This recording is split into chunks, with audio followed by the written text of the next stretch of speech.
All right, we have joining us in the studio now to take a look at this, Jide Ologun, a lawyer. It's nice to have you join us this morning. Thank you for joining us. Good morning. You're welcome.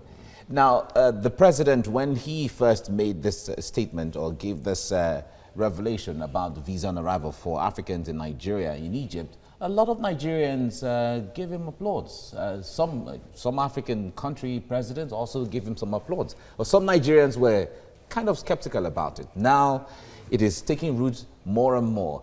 What does Nigeria really stand to benefit from all of this? You know, what we've been craving for direct foreign investment, and of course, investors need to come into Nigeria, and we need to allow them. And I think the concerns of Nigerians then sprung from the fact that the insecurity is very high in this country. And if we are fighting to contain the insecurity within our borders, should we allow other criminal elements to come in? Because when the first thing that came to mind was, hey, terrorists are moving around now to oppress nations. So if we are now saying you can come in, obtain your visa on arrival, rather than controlling our borders, I mean, it was quite disturbing. But now the president is saying that there will be some controls that will be on ground, like the biometrics, to be sure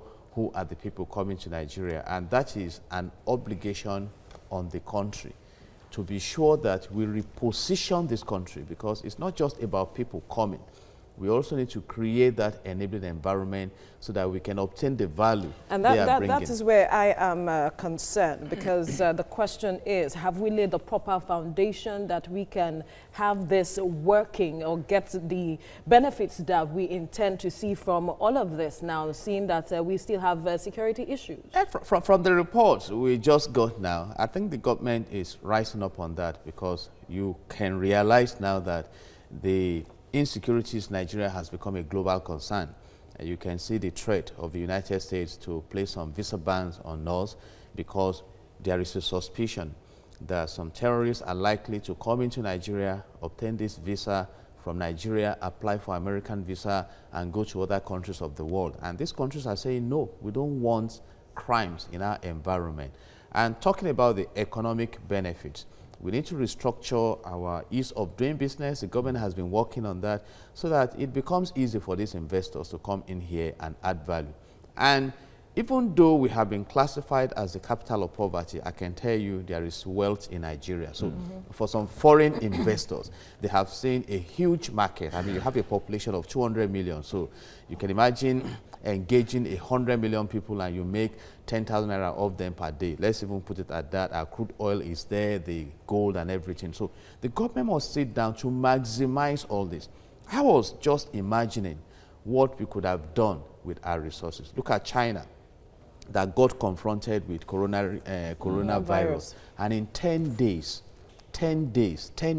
China built 1,000 bed capacity hospital equipped. That is fantastic. 10 days. So, and we have been relating with China.